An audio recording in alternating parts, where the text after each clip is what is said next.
All right, on the heels of the president's State of the Union tonight, we are bringing in our experts to help us unpack the speech. We are joined now by our CBS News Chicago political analyst, former Chicago Mayor Lori Lightfoot, and Republican strategist Pat Brady. All right, Lori, I want to start with you. I want to get both of your perspectives on this. We're talking 1 hour, 47 minutes that we all listened to this. I already see the look on your face here. How did he do? Was this time well spent?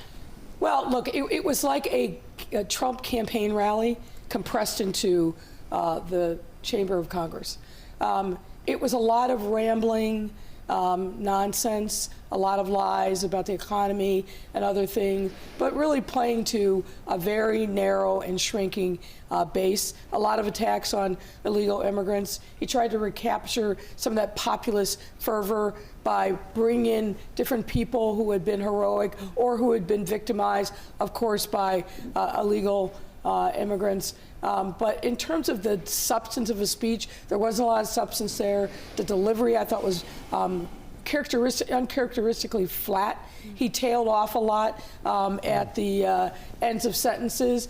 But, you know, predictably, his Republican crowd immediately rose to their feet every time he stopped to pause to say, wasn't I great? But in terms of a speech itself, I've listened to lots and lots of State of the Union speeches over the year, and I'd say it's probably one of the worst. Okay, Pat, your perspective. Yeah, it was interesting. I wanted to see, and I agree with the mayor that it was a campaign speech. I've watched enough of his speeches to see, and it's pretty much the same stuff. But I thought I was looking to see if he was going to trim his sails at all, because right now he's tremendously unpopular. Charlie had the figures up before.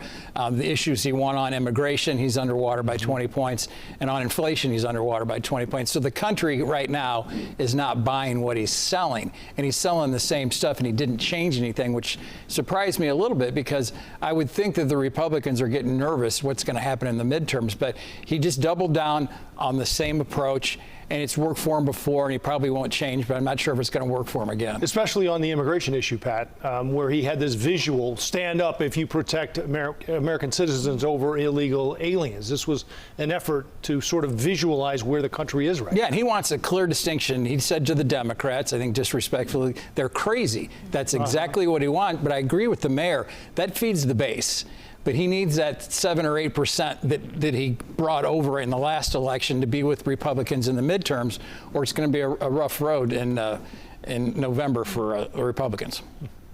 So if we're talking strategy here, you know there was counter-programming. Even our mayor, Mayor Johnson, was having a speech tonight outside. The 50-plus members didn't even go to this. But it seemed like for some, they actually did speak up. We saw one of the Ilhan Omar, she spoke up there. Mayor, do you think that this sort of edict from Hakeem Jeffries to stay silent worked, or do you think that the Republicans and Trump were able to use that against them and pretty much show that they were unpatriotic? Look, I don't think the leadership, unfortunately, is coming from Washington.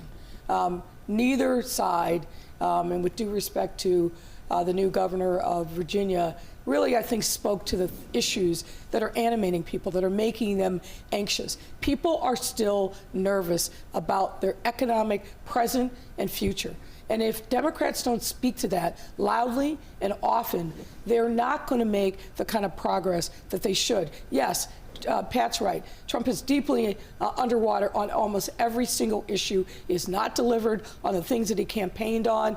People are disillusioned, but that doesn't mean they're going to show up in droves and vote for the Democrats. They have to have a belief that their life is going to get better, that their lived experience is understood and reflected in the Democrats who are running. If they don't do that, and I think they whiffed a little bit on that tonight with the alternative response, if they don't do that, they're not going to bring out the numbers they need to win in November. Pat, the president said one thing he wants to see is the SAVE Act passed. How might that, if it does pass, impact the midterms? Have a big impact, because it's a lot more draconian, I think, than people think on what it's going to require to be able to vote. I'm not sure if it's going to pass, but that issue plays well again with the base, but it doesn't play necessarily well with independents. But I completely agree with you, Mayor, that I hate Trump for the Democrats. Hasn't worked for 8 years. They need to start talking about the kitchen table issues, and they're just not doing it. Okay, as we wrap here, before we go, thoughts on tariffs and how he said that this was changing, revolutionizing what he's done in the United States, and specifically with the Supreme Court sitting right there. Well, and number one, I actually thought, given his unhinged rant on Friday, he was somewhat restrained in the face of only 4 of the 9 justices. That's, I thought, an important point. But the reality is, and economists who have looked at this issue, the American taxpayers are paying for Trump's tariffs. We're not seeing the kind of economic transformation that he boasted about in his speech. People aren't feeling it, and the numbers just don't add up. He's lying on tariffs. He's been lying to the American people for 4 years on this, so he just doubled down tonight. All right. Well, thank you both. It's great to have you back with us here. Good to see you again. Here on the desk. See you again soon.